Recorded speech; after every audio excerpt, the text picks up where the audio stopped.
Sa video na to, pag-uusapan natin kung paano mag-setup ng advanced alerts sa Helium 10 para ma-monitor yung price changes ng competitors nyo, keyword rankings at sales behavior nila in real time. Hey everyone, ako si Eric Hunter. At sa channel na to, tinatanggal natin yung unnecessary na bagay para matulungan kayong gumawa ng mas smart na e-commerce systems na talagang kumikita. Nang hindi kayo nag-aaksaya ng oras, kakatingin sa spreadsheets or paulit-ulit na pag-refresh ng Amazon listings. Kung napapagod na kayong magmano-manong check ng competitors, o kung lagi kayong nahuhuli sa mga importanteng changes, ipapakita ng video na to kung paano mag-setup ng smart alerts at gamitin yung Helium 10 historical data na parang time machine. Sige, simulan na natin. Ano ba yung Helium 10 alerts? At bakit dapat mo itong pagtuunan ng pansin? Ganito yun. Sa Amazon, mabilis talagang magbago ang mga bagay. Halimbawa, isang minuto yung competitor mo nagbebenta ng $19.99, tapos bigla na lang magiging $16.99 at may kasama pang 10% coupon. Biglang bababa yung conversion rate mo at mapapaisip ka kung bakit nangyari yun. Dito papasok yung Helium 10 alerts. Para siyang early warning system mo. Isa-set up mo lang siya once, tapos siya na yung magbabantay sa mga bagay tulad ng kapag nagpalit ng presyo yung competitor mo, nag-start or nag-stop sila ng coupon, kapag nagbago yung listing title nila or main image, kapag nagkaroon sila ng spike sa reviews or biglang bumaba yung BSR nila. Hindi mo na kailangan paulit-ulit i-refresh yung product pages or magbayad pa ng VA para mag-check araw-araw.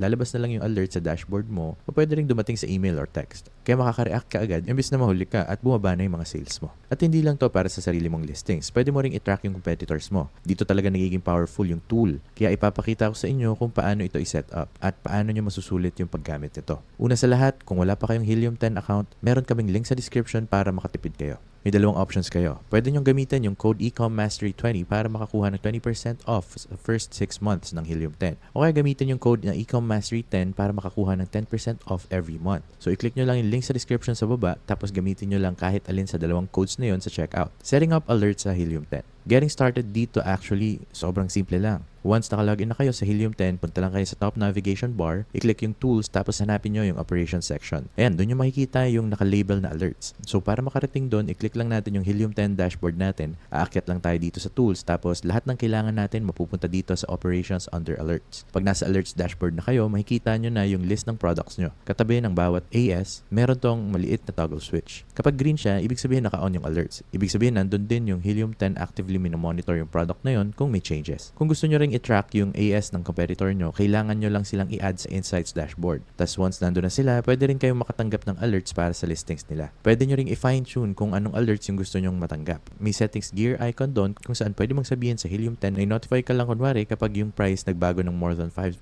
o kaya kapag nagbago yung listing title. Pwede mo ring piliin kung saan mapupunta yung alerts, via email or SMS. Pero take note lang, yung SMS available lang siya para sa Diamond users. So ganito yung mangyayari. Hindi ka mabobombard ng mga bagay na hindi mo naman kailangan. Yung makukuha mo lang na alerts ay yung talagang importante. Exactly when it matters. The Cerebro Time Machine Trick. Alright, ngayon naman pag-usapan natin yung isa sa pinaka-powerful features ng Helium 10. Yung tinatawag na Cerebro Time Machine. So yung Cerebro, kung hindi kayo familiar, ito yung reverse AS lookup tool ng Helium 10. Ilagay mo lang yung product ng competitor mo tapos ipapakita nito kung ano yung keywords kung saan sila nag-rank. Gaano kataas yung ranking nila at kung anong klaseng search volume meron yung mga keywords na yon. Pero ito yung twist. Pwede ka na ngayong bumalik sa nakaraan. Kunwari nagbebenta ka ng seasonal product tulad ng Halloween cookie cutters. Gusto mong makita kung anong keywords yung ni-rank ng top competitors mo last October. Hindi ngayon na July kung kailan wala namang halos bumibili ng Halloween stuff. Sa historical trend feature, pwede kang pumili ng kahit anong buwan. Kahit pa ilang taon na yung nakalipas. Tapos makikita mo exactly kung anong keywords yung nagwo-work nung panahon na yon. Makikita mo rin kung anong keywords yung binibid nila sa sponsored ads at kung saan sila lumalabas organically. So ngayon, i-look up na natin yan. Ngayon, pupunta ako sa Amazon at naghanap ng ilang Halloween cookie cutters. Tapos bumalik tayo sa Helium 10, pupunta tayo dito sa Cerebro. Tapos ipapaste natin yung AS na yun. Pagkatapos nun, mag-scroll lang tayo pababa hanggang makita natin yung historical trend button. Dito pwede mong tignan hanggang 24 months ng data para makita kung paano nagbago yung historical rank. So i-click natin to. Ngayon makikita na natin kung paano nag-rank yung product na to sa loob ng last 24 months. Pwede mo ring palitan yung range. Kunwari, gawin nating last 12 months, last 6 months, or last 3 months. So kunwari, pumili ka ng competitor at pinatakbo mo sila sa Cerebro. I-exclude mo yung variations nila, tapos i-click mo yung show historical trend. Pwede kang pumili ng month tulad ng October 2023. I-hit mo lang yung apply, tapos ngayon makikita mo na kung ano yung keyword strategy nila noong panahon na yan. From here, pwede mong i-filter yung high volume keywords kung saan nag-rank sila ng top 15. Bibigyan ka nito ng list ng target keywords na pwede mong i-optimize ngayon pa lang, kahit matagal pa bago bumalik yung season.